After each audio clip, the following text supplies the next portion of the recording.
Hey guys, this is my video. This is top 10 people who shouldn't be alive. Number 10, Rob de KNECHT. De KNECHT was on his way from Istanbul to North Iraq for his work when the plane he was on hit a lamppost while taxiing to the runway and had to be evacuated. Just 8 days later he was left with 4 broken ribs and a head wound after another plane he was on crashed near Schiphol, Amsterdam. After the plane hit the ground, he says he first searched for his coat and laptop and managed to get outside. And that's not the end of it. He then went back inside the plane twice, once to fetch his glasses and once to fetch his mobile phone. Number 9. Maarten de Jong. Maarten de Jong, 29, had booked onto both of the doomed Malaysia airline flights but changed his plans at the last minute.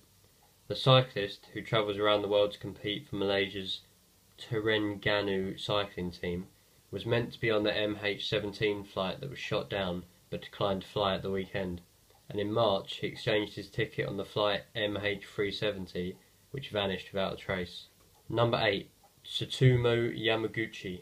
Lucky is definitely the wrong word to use for this guy, who in 2009 was formally recognised as one of a very small amount of people to have survived both the atomic bombs dropped on Japan, one being Hiroshima and the other being Nagasaki, back in 1945. Number 7. Roy Cleveland Sullivan.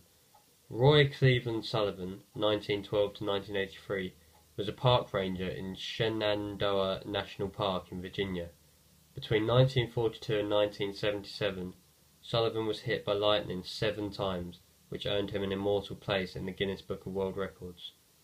The odds of being struck by lightning over a lifetime of 80 years have been roughly estimated as 1 in 3,000, and yet Roy was struck 7 times in 35 years. Number 6. ALCIDES Moreno. ALCIDES Moreno, a 37-year-old Ecuadorian immigrant, plummeted almost 150 metres, roughly 500 feet, in a December 7th scaffolding collapse that killed his brother. Both legs, and then his right arm and wrist, were broken in several places. He had severe injuries to his chest, his abdomen and his spinal column. He was bleeding in his brain and throughout his body. Number 5. ANATOLI BUGORSKI. On July 13th, 1978, BUGORSKI was checking a malfunctioning piece of equipment on the particle accelerator he was working on when an accident occurred due to failed safety mechanisms. He was leaning over the piece of equipment when he stuck his head in the part of the machine where the proton beam was running. Reportedly, he saw a flash brighter than 1,000 suns, but he did not feel any pain. Number 4. Truman Duncan. Railroad switchman Truman Duncan fell off the front of a moving train car. He was swept underneath and cut in 2. Despite losing both legs and a kidney, Duncan called his paramedics on his cell phone, survived a 45-minute wait, and then persevered through 23 surgeries. Number 3. Eduardo LEITE. 24-year-old Brazilian construction worker Eduardo LEITE was having a seemingly normal day at his job. That is until a 6-foot metal rod fell from the 5th floor of the building he was working on. This rod pierced his hard hat and ultimately his skull. Miraculously, the rod entered the back of his head and exited right between his eyes. LEITE just missed losing his vision in one eye and narrowly escaped having the left side of his body completely paralysed. He even claimed to feel no pain when asked in the ambulance on the way to the hospital. Number 2. Betty Lou Oliver. On July 28, 1945, a B-25 bomber crashed into the then tallest building in the world, the Empire State Building. The impact was so hard that the plane made a hole clean through the building. Elevator operator Betty Lou Oliver was standing in the elevator on the 80th floor of the building at the time of the plane's impact, just a floor below. Oliver suffered severe burns and required immediate medical attention.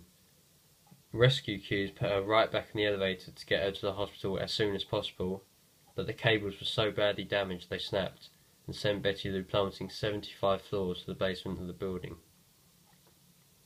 Number 1. Michael Holmes. This member of the British skydiving team was doing what he thought was another routine jump 2.2 miles above Lake Taupo in New Zealand when tragedy struck.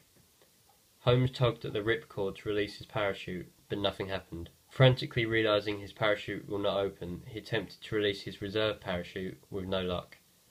With dying now a very real possibility, Holmes waved goodbye to the world and he screamed a last message into the microphone of his camera. Luckily, he landed in some bushes, meaning he only suffered a punctured lung and a broken ankle. So there we go guys, that's my video on the top 10 people who shouldn't be alive. If you liked it, be sure to subscribe.